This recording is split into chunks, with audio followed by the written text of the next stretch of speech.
Isang mapagpalang araw sa ating lahat. Ako nga po pala si June Mark C. Calan, ang magiging guro nyo sa araw na ito. So, bago kayo umupo, nais kong pangunahan mga panalangin, binibining gauran. Okay, maraming salamat, binibining gauran. So, bago kayo umupo, class, so, nais kong ayusin nyo ang mga upuan at pulutin ang mga kalat na makikita niyo sa ilalim ng inyong upuan at itapon ito sa basura sa likuran. Okay ba? Okay. So, magtala muna tayo kung sino yung lumiban. So, pakisabi lamang ng I love you kung nandito at pakisabi kung wala naman ay sabihin wala. Gets ba? Okay. Ginawang balaro. Binibining gauran. Binibining lakson. Okay, magaling. Dahil walang lumiban sa araw na ito. So, bago natin simulan ang ating talakayan, so, mag-iiwan muna ako ng paalala para sa ating klase ngayon. Una ay ang lahat ay makinig. So, dapat lahat ay makinig habang natuturo ang isang guro sa harapan. Pangalawa naman ay huwag mag-ingay. So, napakahalaga talaga na huwag kayong mag-ingay dyan sa likuran at sa harapan na kung saan marami kayong matutunan at wala nang masyadong nagtatanong dahil nga ba sa nag-iingay kayo. So, gets ba na huwag mag-ingay? Okay.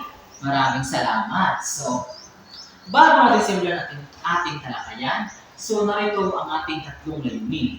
Una ay sa pagtatapos ng isang oras na talakayan, 80% ng mga mag-aaral ay inaasahang natutukoy ang pagkasunod-sunod na pangyayari sa mga ikling kwento at nabibigyang halaga ang mga pangyayari sa kwento na pakinggan sa pamamagitan ng pagsulat ng refleksyon at naisasulat ang sariling maikling kwento tungkol sa nangyayari sa kasalukuyan may kaugnay sa mga kaganapan sa binasang maikling kwento.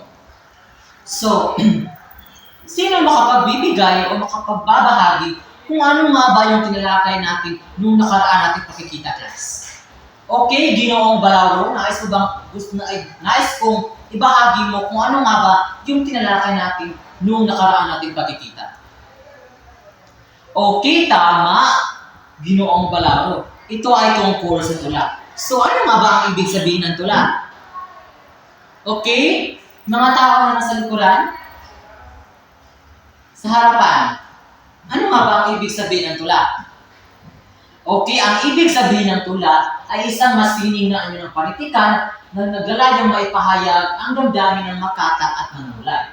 Ang tula rin ay binubuo ng sakno at ang mga sakno ay binubuo ng talento.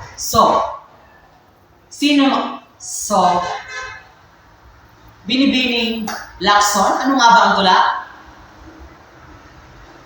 Magaling! Nakinig talaga si Binibining lakson kung ano yung sinabi ko kanina tungkol sa kahulugan ng tula. Nakinig talaga siya. So, bigyan ng palakpak si Binibining Wilman, 5 palakpak.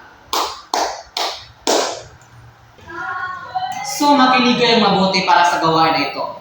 So, hatiin ko kayo sa 10 pangkat at sa 10 pangkat ay kinabibilangan nito yung 5 miyembro. Naintindihan ba, mga tao nandiyan sa likod? Napakaingay nyo. Hindi ko na uulitin. Napakaingay. So, ang gagawin nyo, hatiin ko muna kayo pa 10 pangkat. 10 pangkat, kinabibilangan nito yung 5 miyembro. Naintindihan ba? Okay. Ang gagawin nyo ay ililista ninyo yung mga maikling kwento sa Pilipinas. At paramihan kayo ng mailista. At kung sino yung may pinakamaraming mailista ng mga maikling kwento dito sa Pilipinas, ay bibigyan ko ng karagdagang puntos. Naintindihan ba? Tao nandiyan sa likod, naintindihan ba? Okay, class.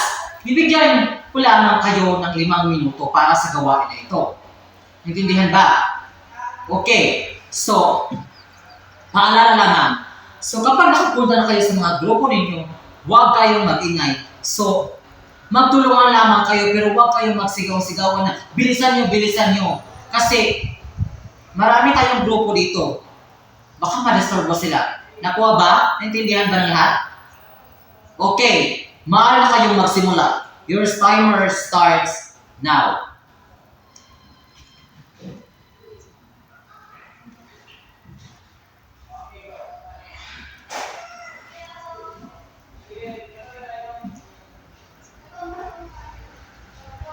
Okay, class. Tapos na ang 5 minuto.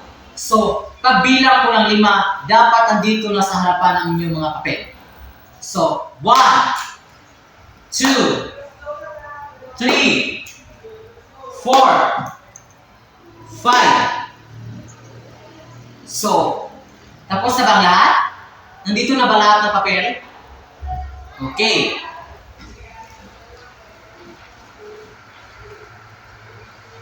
Okay. Mahusay kayong lahat dahil may naisulat kayong mga maikling kwento dito sa Pilipinas.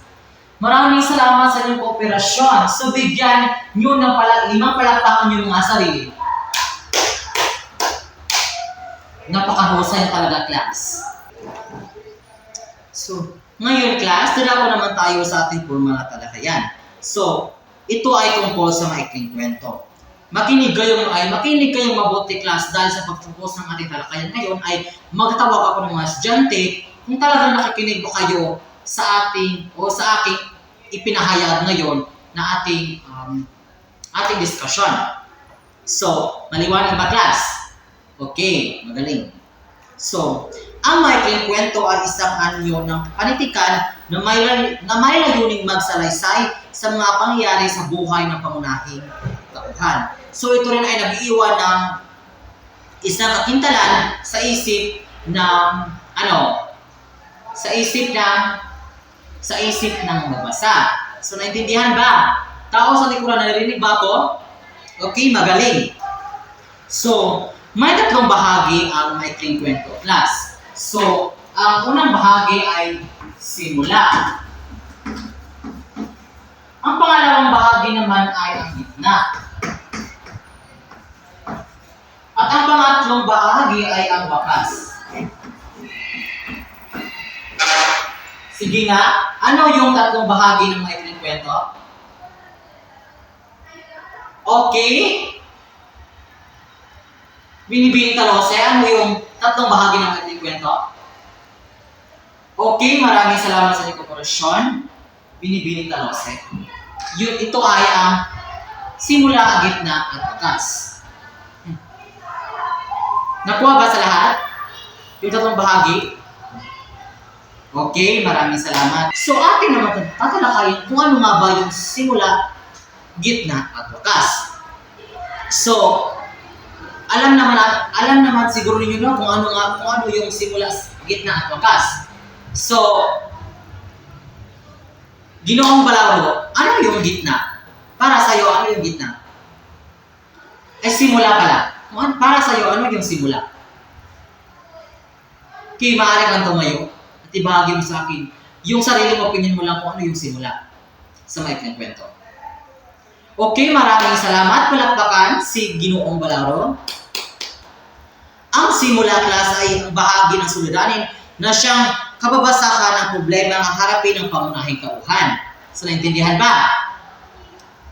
At sa simula naman ay napapasama rin dito ang mga pag-ilala sa ilan sa mga tauhan o mga karakter na kalakip sa isang maikling kwento o kalakip sa isang kwento.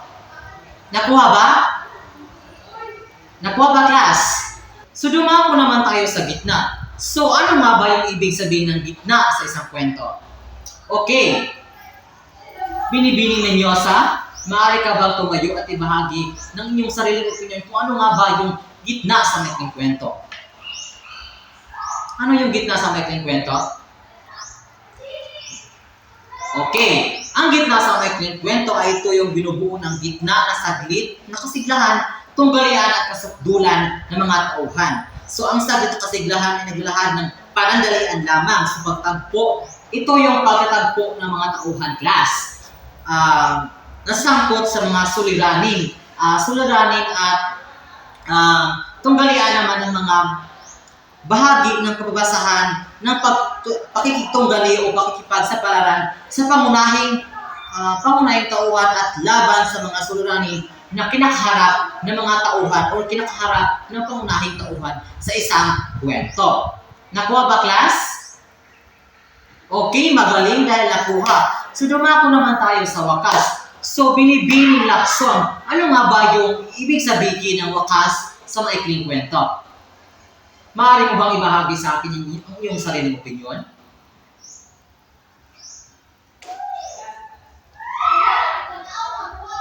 Okay, maraming salamat sa inyong kooperasyon, Binibini Wilma. Maaari ka nang umupo. So, ang wakas ay ito yung binubuo ng kalakasan, katapusan ng isang kwento. So, talagang naintindihan talaga natin kung ano yung wakas. So, kung ibig sabihin ng wakas ay ito yung katapusan ng isang kwento at yung hulihan sa isang kwento. No? Di ba? Yun yung class? Oo, tama. So, ang wakas na ito yung kakalasan sa ang bahagi na nagpapakita ng unting-unting pagbaba na takbo ng kwento mula sa maigting na pangyayari sa kasukdulan. So, dito rin natin makikita sa wakas kung makikita natin dito sa wakas yung hulihan na kung saan masasabi natin, class, na parang nakukulangan tayo dahil hindi maganda. So, sa akin na yun kung ano nga ba yung ibig sabihin o interpretasyon natin sa wakas ng isang kwento, kasi iba-iba yung wakas o iba-iba yung wakas ng isang kwento. Yung ibang kwento ang kanilang wakas ay maganda at yung iba naman ay parang nakukulangan tayo bilang isang manonood sa isang kwento o nagbabasa sa isang kwento. So, naintindihan ba? So, ano nga ba yung tatlong bahagi ng maikling kwento? Una ay ang simula. Pangalawa, gitna. Pangatlo, wakas. So, maraming salamat. Nakinig talaga kayo. So, maraming salamat sa inyong kooperasyon dahil nga, sinabi ko sa inyo kanina na tatawagin ko kayo. So, tumayo kayo. So, may mga sagot naman talaga kayo. So, alam ko na may mga kaalaman na talaga kayo kung ano nga ba yung tatlong bahagi ng maikling kwento. So, maraming salamat sa inyong kooperasyon, class. So, palakpakan natin ang ating sarili. Bigyan ang lahat ng 5 palakpak. May mga katanungan ba tungkol sa bahagi ng maikling kwento? Meron ba mga katanungan? Okay, mga tao nandyan sa likuran, may mga katanungan ba? Dito sa harapan, may mga katanungan ba? May mga katanungan ba? Alam ko may mga katanungan kayo pero tinatago nyo lang. So, mayroon akong babasahin na maikling kwento, class, at ito ay pinamagatang Saranggola ni Efren Abuid. So, makinig kayo mabuti, class. So, ama na may mga anak na sila Rading, Paquito at Nelson. Nagsimula ang ama sa kanyang kwento, may isang batang humihiling ng buyon sa kanyang ama. Subalit tinuruan ng ama na magpalipan ng saranggola. Ang ama ay ang may-ari ng kaisa-isang istasyong gasolina at masyensya. Pagkalipas ng panahon ay gumiling ang anak ng damit, sapatos, malaking baon at pagkasama ng barkada. Ngunit nanghiling ang kanyang anak ng magtipid. Dahil dito, nagtanim ng hinanakit ang anak dahil sa kagustuhan ng kanyang ama na ang isa ay maging inheryero siya.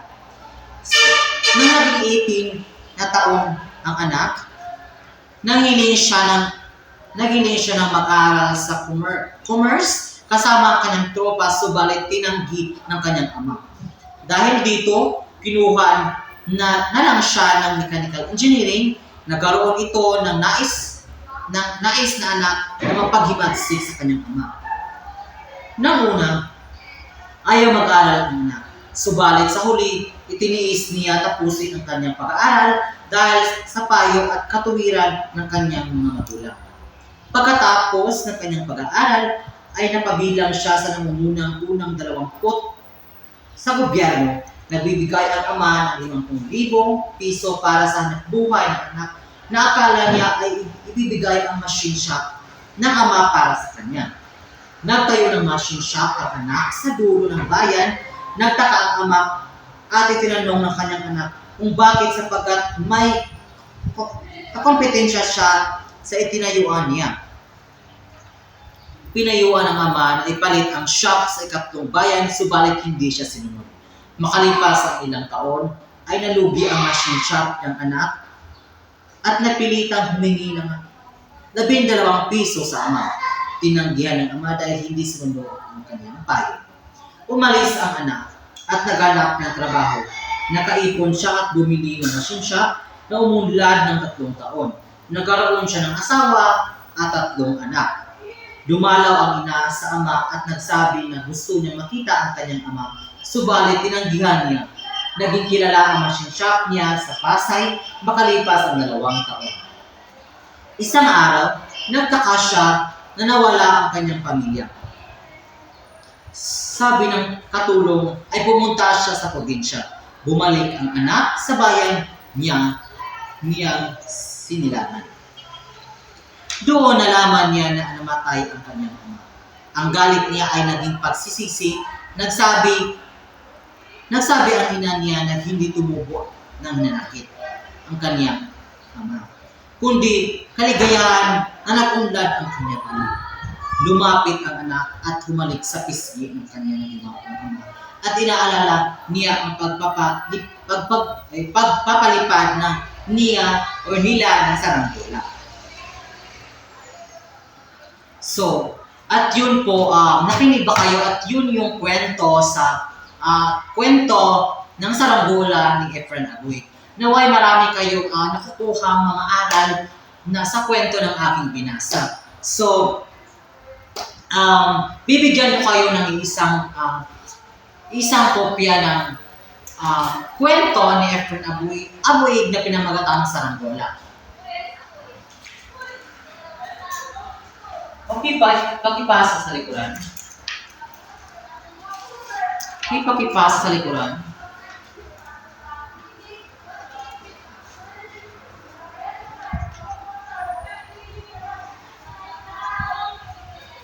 Okay, class. Sino makapagbabahagi kung ano nga ba yung aking idinulog na kwento na saranggola ni Efren Abuy? Okay, sino ang makapagbahagi kung ano nga ba yung aking dinulog na kwento ni Efren Abuy na pinamagatang saranggola?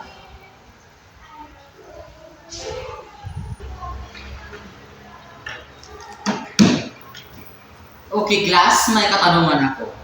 So, tungkol saan nga ba ang kwento ni Efren Abuy? Okay? Anyone from the class? Okay, Binibini Kalimbo. Tungkol saan nga ba ang kwento ni Efren Abuy na saranggola?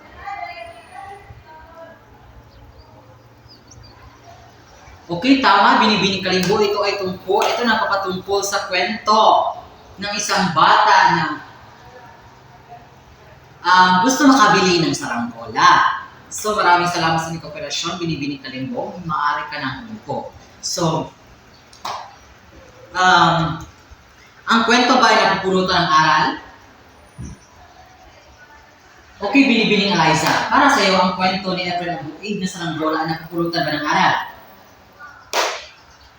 Okay, maaari kang tumayo. At ibahagi sa amin kung napupulutan ba ng aral ang kwento ni Efren Abuy na saranggola. Okay, maraming salamat sa iyong kooperasyon. Magaling.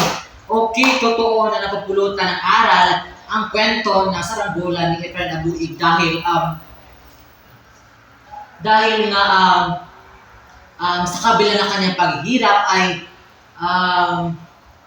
nangangarap pa rin siya na maabot yung mangangarap pa rin siya na maabot yung kanyang mga pangarap sa buhay ay sa kabila ng kanyang paghihirap ay nagtapos siya ng pag-aaral na kahit na yung kurso na yun ay hindi niya gusto, pero pinilit niya dahil hindi ay gusto niya makatapos ng pag-aaral at makatulong sa kanyang pamilya. Okay, maraming salamat, Binibining Eliza, maaari ka ng po. So, ano nga ba ang nangyari sa kwento ng saranggola ni Efren Abuig? So, Ginoong Gilmart, maaaring ba ikahan po, ano nga ba ang nangyari sa kwento ng saranggola ni Efren Abuig? Okay, maraming salamat. Magaling! Talagang nakinig talaga kayo sa dinulog ko yung kwento ni Efren Abuig na pinamagatang saranggola. So, ano nangyari sa kwento na saranggola ni Efren Abuig ay may isang bata na gusto siya mapalipad. So, ang kanyang ama ay magaling mapalipad ng saranggola at magaling rin gumawa ng saranggola. So, ang kanyang ama noon ay parang may pag-asuplada kasi yung kanyang bata kasi is gusto niyang humingi ng ganyan, ganito. Pero ayaw ibigay ng kanyang ama. Siguro ayaw ibigay ng kanyang ama kasi hindi niya gustong matulad ng kanyang anak na hindi niya gustong matulad ng kanyang anak sa iba na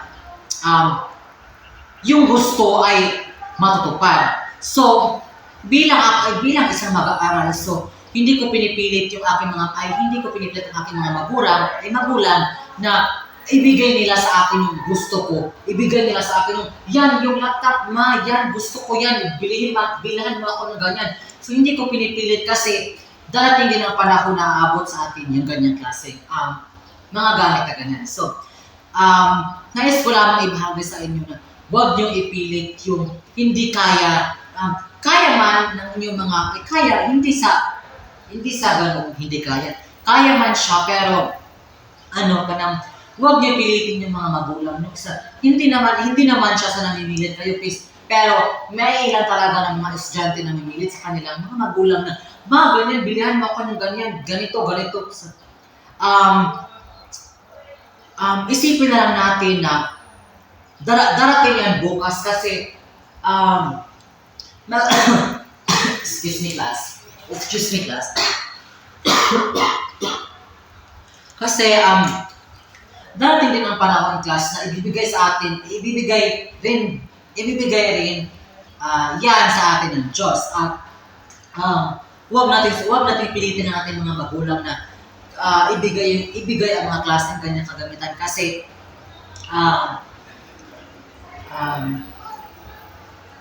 alam naman natin yung sitwasyon ngayon. So, plus yung time ngayong pandemya, di ba?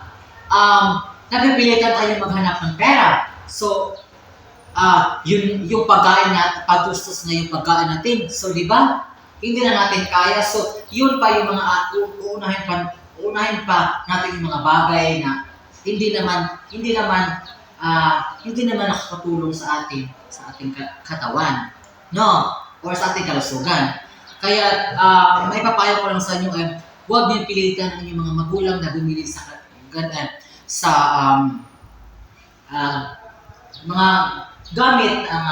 mga klaseng gamit na ganyan o ganito kasi alam ko na ibibigay rin niya ng Diyos at ibibigay rin ng ating pamilya at willing to wait tayo sa panahon na kung saan ibibigay rin sa atin ng Diyos yung ating mga pangangailangan.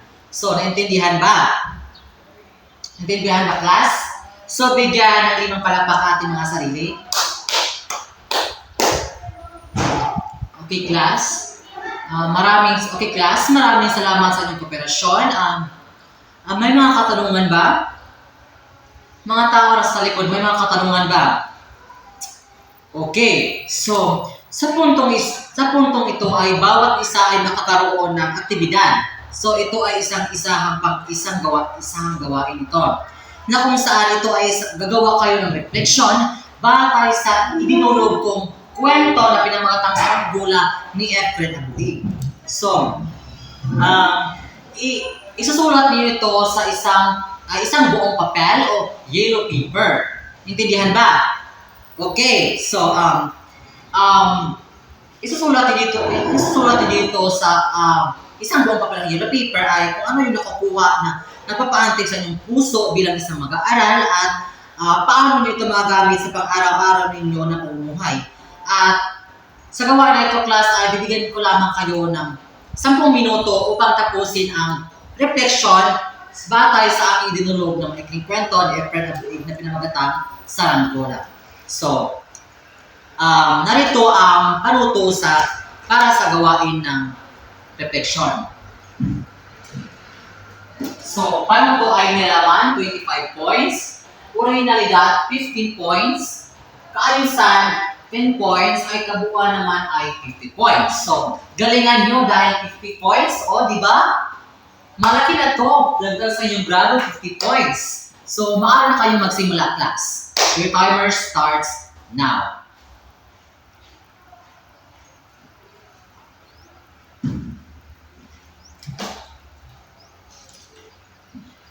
Mga tao sa likod, ba't nangungumpya kayo? Sariling reflection lamang. Madali lang yan. Huwag kayong mangopya. Baka mali yung nasa katabi mo. Mababawasan yung 50 points ninyo. Alam ko magaling kayong gumawa ng reflection. Napakaganda talaga ng kwento ng Saranggola. Madali lang kong gawa ng reflection.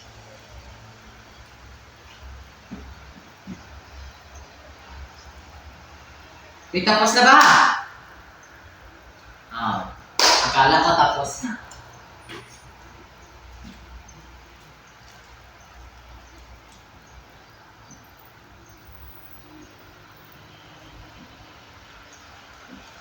Tapos na ba, class?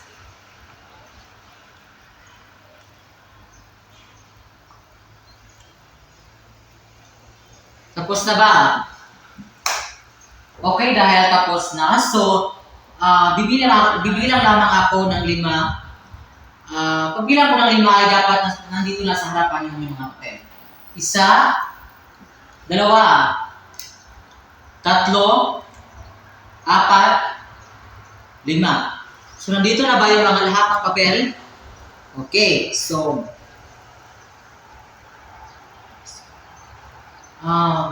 nandito na ba yung mga papel ninyo? Nandito na, sumagot kayo. Kung sino yung mahuli na maipasa ng kanilang papel dito sa harapan, ay babahagi nila ang kanilang refleksyon sa susunod nating pagkikita.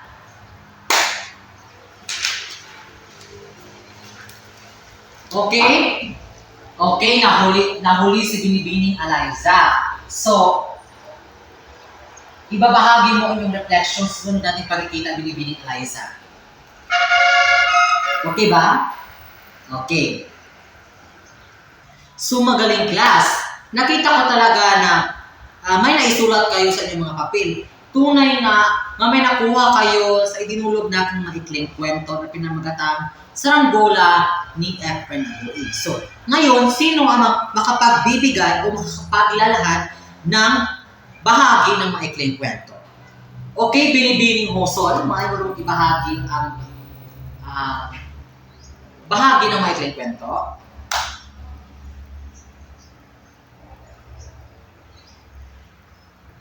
Bahagi ng maikling kwento. Bahagi ng maikling kwento, Binibining Hosol.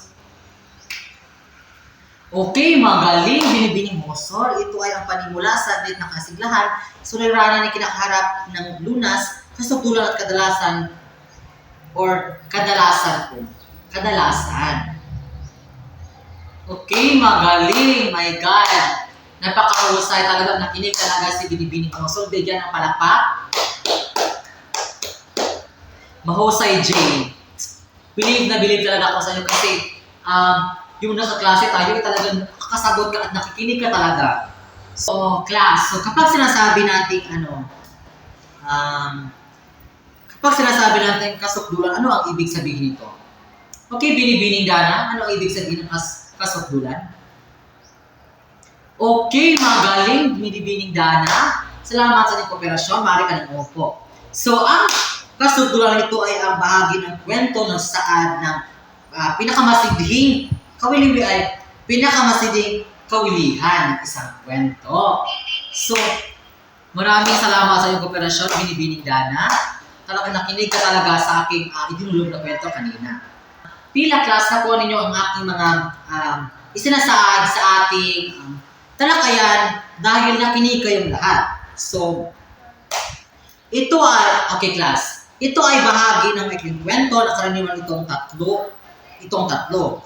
Kung saan ay humigit sa tatlo depende sa sumusulat ng kwento. Ano ito? Ano ito, class? Okay, class? Ano ito? Binibining Butil, ano ito? Okay, tama. Ito ay suliraning inihaharap ng lunas. Okay, maraming salamat. Talagang nakinig ka talaga sa aking idinulog na kwento kanina. Mahusay, Joey, mahusay. Palapakan natin si Binibining Joey. Okay, sino naman ang makapagbabahagi sa klase ang kanyang natutunan sa maikling kwento na pinamagatang Saranggola? Ni Efren Abuig, sino? Bibigyan ka na dagang puntos. 20 points. Okay. Ginoong Mike. Nais mo bang ibahagi kung ano yung natutunan mo sa kwento ni Efren Abuig na Saranggola?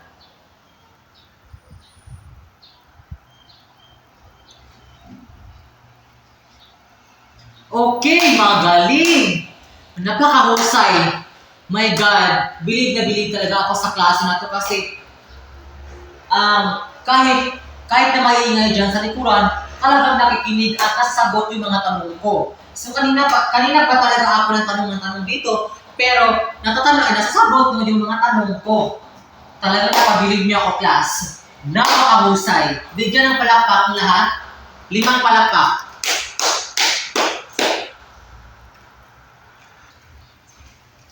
Okay, class. So, kumuha ng isang kalahating papel at sagutan ang mga tanong na sumusunod. Isulat ang tamang titik ng tamang sagot. Okay ba, class? Narinig ba ako dyan sa likuran? Okay. So, may kopya ako dito sa ating pagtaya ngayong araw ito. So, pakipasa na lamang. Pakipasa, huwag magingay.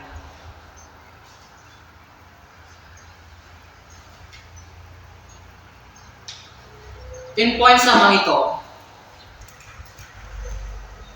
Pakipasa, huwag magingay.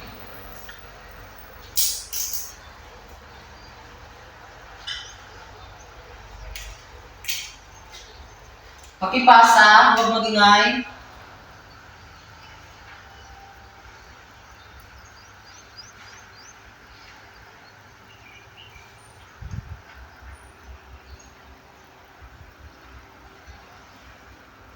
Okay, lahat na ba nakatanggap? So, maaari na kayong magsimula para sa ating pagtataya, para sa inyong gawain. So, magiging evaluation na yan. So, maaari na kayong magsimula, class.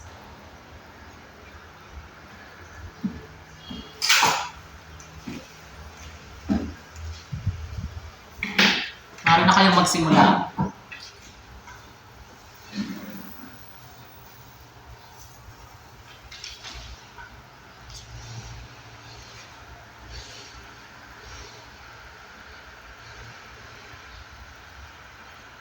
Bibigyan ko lamang kayo ng 5 minuto class para lamang. Naintindihan ba? Okay, nasa ganun, naintindihan mo lahat.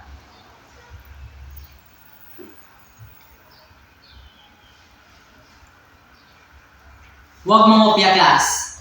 Ano ba yan, musol? Ba't nangopya ka?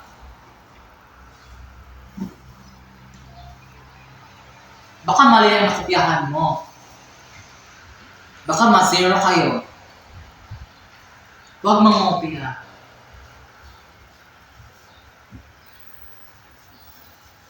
Tingnan nyo lamang yung inyong sariling papel. Manalig naman kayo sa sarili nyo. Di nyo alam. Baka perfect yan.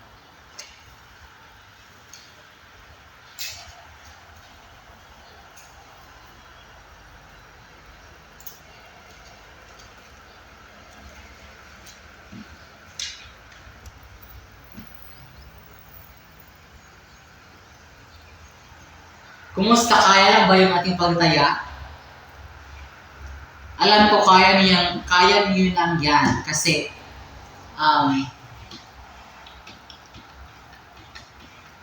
nakabase lang kasi yan sa ating tinakay kanina. So, nakasagot naman kayo sa mga tanong kanina. So, alam ko na kaya niyo yan. Laban.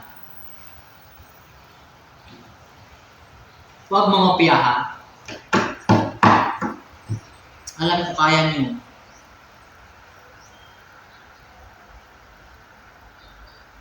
Okay, tapos na. Pakipaasan niyo yung mga papel dito sa harapan. 1, 2, 3, 4, 5. Okay, nandito na ba lahat ng papel sa harapan? Dito na ba lahat ng papel sa harapan? Akin na.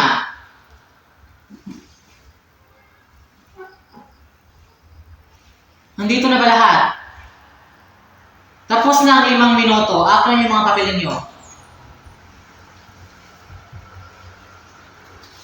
Akin na.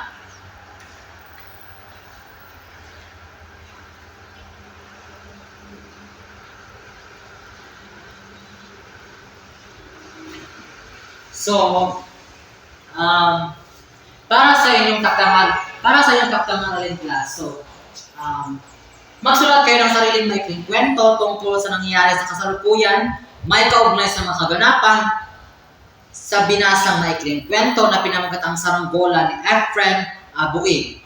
At ipapasa ito sa oras ng ating klase sa sunod nating pakikita. Naintindihan ba, class? Mga tao na sa likuran, naintindihan ba?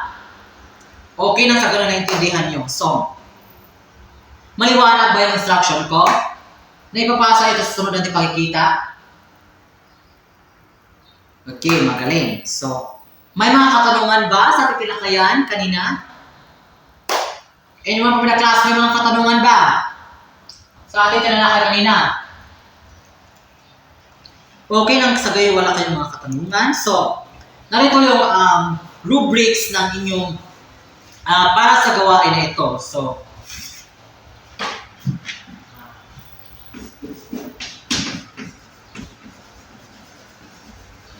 nilalaman 10.19%.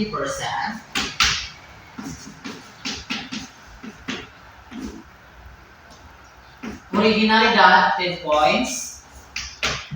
Pagkamalikahay naman 10 points at kabuuan ay 30 points.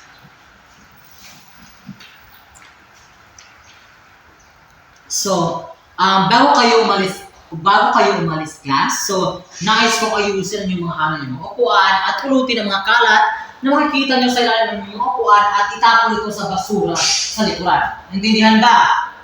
So may basura pa, kunin dyan. Kunin yan, itapon sa likuran. Kasi may susunod pa na mga klase dito. Itapon yan sa basurahan, sa likuran. Paalam sa lahat. Paalam sa lahat, class. Naway marami tayong magtunan sa ating tinalakay kanina. Paalam sa inyong lahat.